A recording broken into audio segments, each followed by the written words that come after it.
Hello everyone, it's Richard Lewis here again with another video, and today I'm going to be talking about the Forsaken aftermath. I'm sure all of you will remember the whole situation with Optic India and the player Forsaken, something so simultaneously comedic and embarrassing it'd give the office a run for its money. Well, since he was caught, there have been a few developments I'm sure you'd all like to know about, so let's get to it.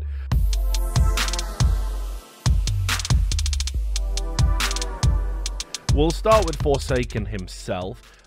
Hilariously, the guy came out after a few days in hiding and gave an interview with a confession in it, as if any were needed at all. The guy was caught red-handed on stage, wrestling with an admin as he desperately tried to obscure the cheats on his machine, which had flagged an antivirus, not even an anti-cheat.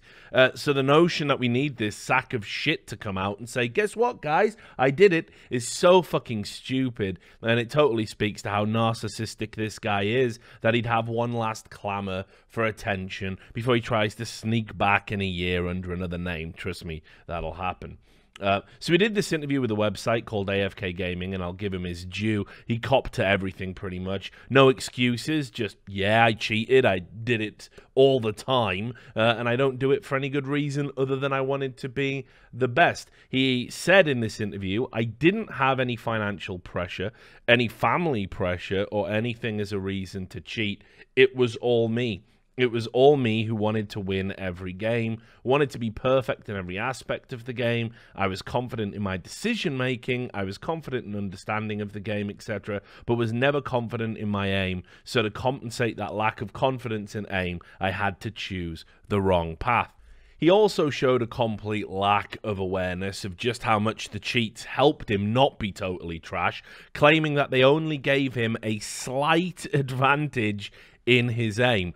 He does seem to grasp just how badly he has fucked over everyone else in the team, though, because they were, of course, all unceremoniously dropped by financiers who were looking for any excuse to get them out the door. You can check my interview that I did with Optic J if you want to know more about that. But he concluded, I have betrayed the trust of people who believed in me. I have dragged the name of the country in the dirt, and I know it's unforgivable. So many people have fought for me and stood up for me, and I realize now how many people I have betrayed and how they are facing the punishment which is meant for me.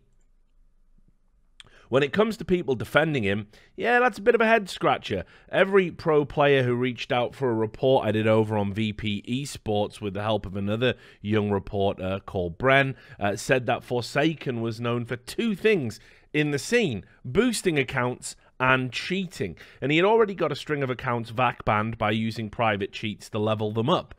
Players had informed admins with ties to SoStrong, which is the Indian region pugging system, and ESL India, and yet the admins seemed more intent on defending the player, even though they didn't disagree that he was doing these things.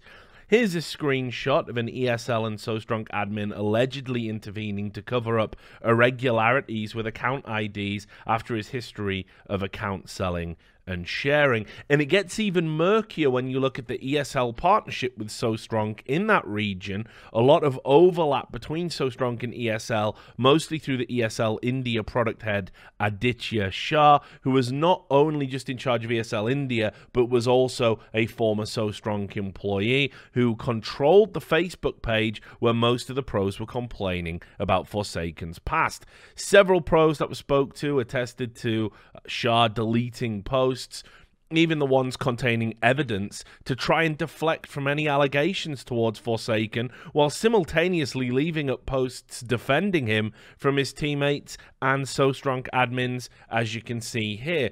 Not all were so convinced about Forsaken's innocence. The coach of Optic India and in-game leader Lucas YB Groening had given Optic management an ultimatum to kick the player because he believed he was cheating. Optic management ignored these comments, mostly because the point of contact for the team was the manager Akshay AKS Singh, who was a former teammate and friend of Forsaken. He constantly ran cover for the player and presented him to upper management as the most talented player on the roster. So in the end, Groening dropped his complaints after being shown that suspect clips of the player could have been mouse glitches.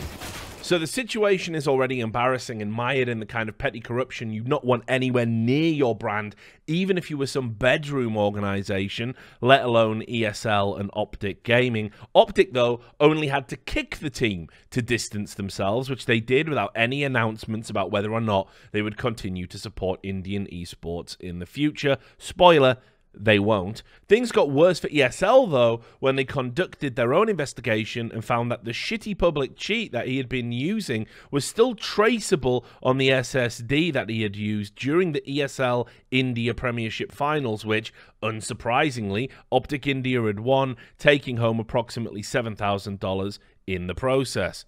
Well, this begs all sorts of questions, and of course, the conspiracy theorists that believe CSGO is entirely rigged from the ground up, shout out to VaxSucks, use this as proof that pro players could sneak even more sophisticated cheats onto hard drives at tournaments. There's a ton of reasons why this conclusion is stupid, but they never go into anyone's brain, so I guess we all just have to pretend that every Tier 1 tournament in the world operates the same way as the ESEL Indian Premiership without any checks and balances at all. Still, it shows a pretty embarrassing level of incompetence, no denying that, and it's probably fair to say that Forsaken, due to his direct connections with prominent members of the Indian scene and so many wanting to believe he had the potential to go on and become a genuine world star to represent Indian Counter-Strike, meant that he was given a free pass and wasn't monitored anywhere near as closely as a player with his skill set to experience discrepancy should have been.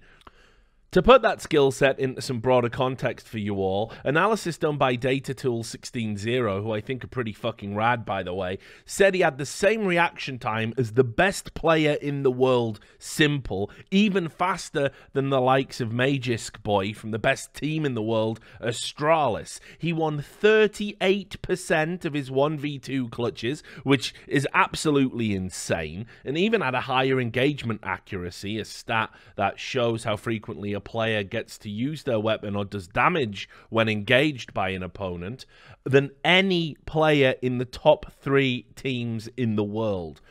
So, realizing that they had been compromised, ESEL India had pledged to do a thorough investigation of the players in attendance of the finals.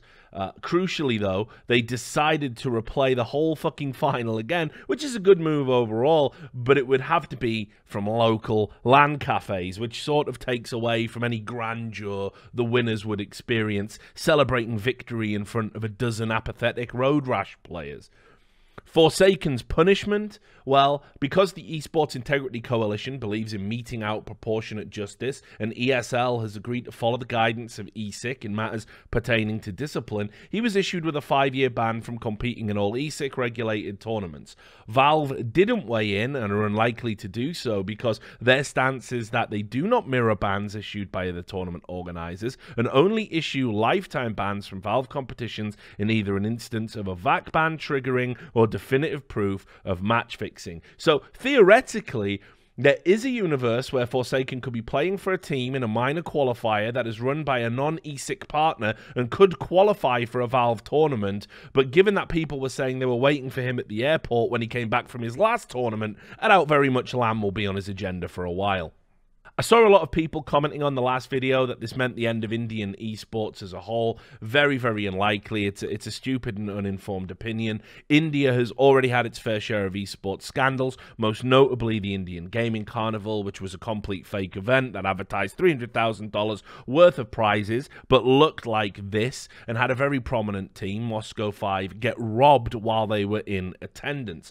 India is an economy that has the 3rd most billionaires in the world, and is constantly looking to create opportunities in the world of esports and sports. So sure, where there's money, there's usually corruption, but there's no doubt in my mind that eventually India will build something big when it comes to competitive gaming, and one cheater who will only be remembered because of just how stupid he was isn't going to change any of that.